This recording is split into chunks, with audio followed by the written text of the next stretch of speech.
¿Qué es la queratitis? La queratitis es la inflamación de la córnea, aunque es importante mencionar que estamos definiendo esto para fines prácticos de manera separada, que es la conjuntivitis y que es la queratitis.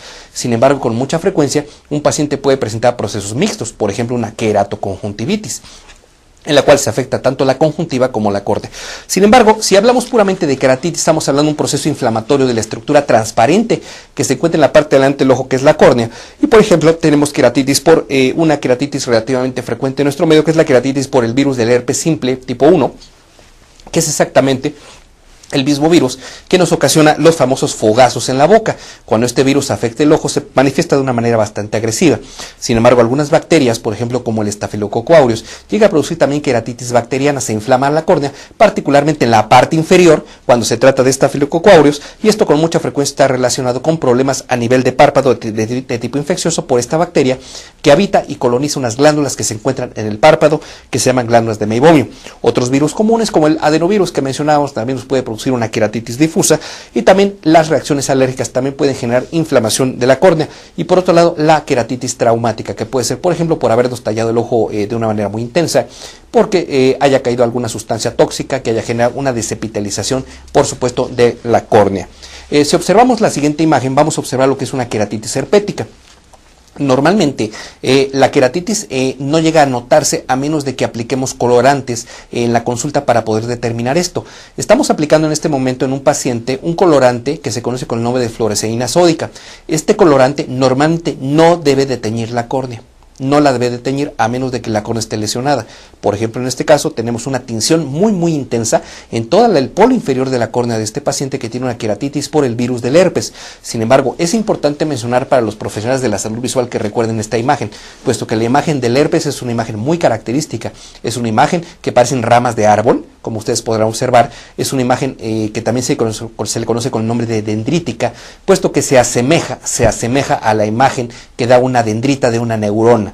Es decir, es el aspecto dendrítico o un aspecto de ramas de árbol. Esto es muy característico de las queratitis por herpes, y en este caso tenemos una erosión superficial muy importante de la córnea, la cual se tiñe muy intensamente con este colorante que se llama fluoresceína, el cual tiñe la córnea cuando está lesionada. Pero ¿qué pasa cuando un paciente con una queratitis herpética no se atiende a tiempo? Por supuesto, esta queratitis deja de ser una queratitis simple para convertirse en una úlcera corneal herpética geográfica, en la cual casi prácticamente de la mitad para abajo esta córnea está invadida por el virus del herpes, generando una úlcera muy dolorosa.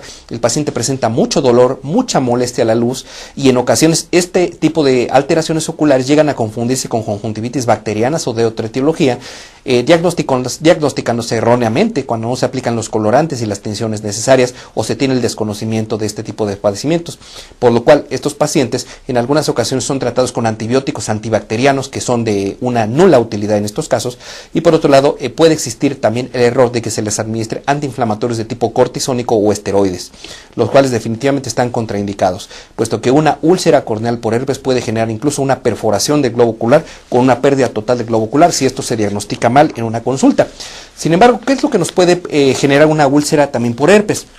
Existe otro virus del herpes que no es el virus del herpes simple tipo 1 que mencionamos hace un momento, sino el virus varicela zoster, que es un herpes virus. El virus varicela zoster, ¿verdad?, es el virus que nos genera la famosa varicela, particularmente en nuestros niños, entre los pacientes pediátricos. Es una enfermedad exantemática sumamente contagiosa, la cual se caracteriza por la aparición de vesículas en diversas partes del cuerpo, en diversas partes de la piel. Sin embargo, cuando esto afecta a los párpados, puede llegar a producir también una queratitis por el virus del herpes, que insisto, no es el virus del herpes simple tipo 1 que mencionábamos hace un momento, sino el virus varicela zoster, que puede generar una queratitis también herpética. También el virus varicela zoster, ¿verdad?, nos puede producir el herpes zóster, literalmente, que estamos observando en este caso.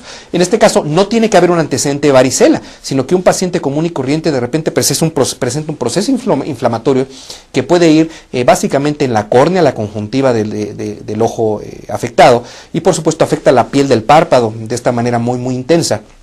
Generan la formación de estas vesículas que se observan en toda la superficie de la piel del párpado superior fundamentalmente, y algo en el párpado inferior.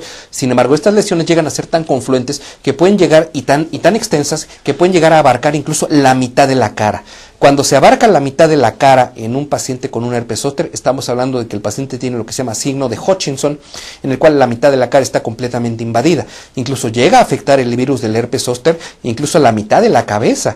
Es decir, este virus tiene cierta afinidad por los nervios sensitivos, y este nervio se va básicamente por las vainas del nervio trigémino, que es un nervio que da sensibilidad a la frente, a la mitad de la cabeza, en su parte anterior, a lo que son los párpados, ¿verdad? E incluso llega a inervar la mandíbula en su zona inferior. Es un nervio muy grande que se llama nervio trigémino. Lo importante de mencionar esto es que cuando se quita esta enfermedad, cuando quitamos esta enfermedad mediante el tratamiento, normalmente el paciente puede presentar un fenómeno muy doloroso, que se conoce con el nombre de neuritis posherpética, el cual genera dolores sumamente intensos, ya que obviamente este nervio afecta a los nervios sensitivos, y el dolor es muy difícil de quitar, y en ocasiones es importante utilizar analgésicos, por supuesto de tipo narcótico. Sin embargo, vamos a hablar de otro padecimiento también de la superficie del ojo, como es la escleritis y la epiescleritis. Esto está relacionado, esto no es de naturaleza infecciosa, está relacionado con trastornos inmunológicos.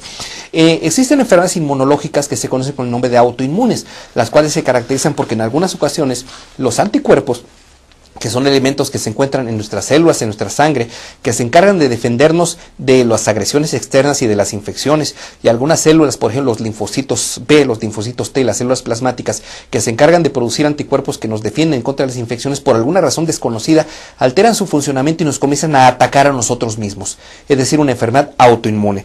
Y la escleritis y la epiescleritis son enfermedades autoinmunes que pueden presentarse de manera aisladas o están asociadas a enfermedades reumatológicas, como por ejemplo la artritis reumatoide o la espondilitis anquilosante. Aquí la imagen es un poquito más agresiva que en una conjuntivitis, en la cual, ¿verdad?, se observa lo que se conoce como de reacción cilioconjuntival intensa. Hay una reacción inflamatoria sumamente severa del segmento anterior, y aquí si observamos con lámpara hendidura en la cámara anterior, es posible que vemos un fenómeno que se llama fenómeno Tyndall. El fenómeno Tyndall se caracteriza porque observamos incluso en la cámara anterior del ojo células inflamatorias flotando adentro del ojo.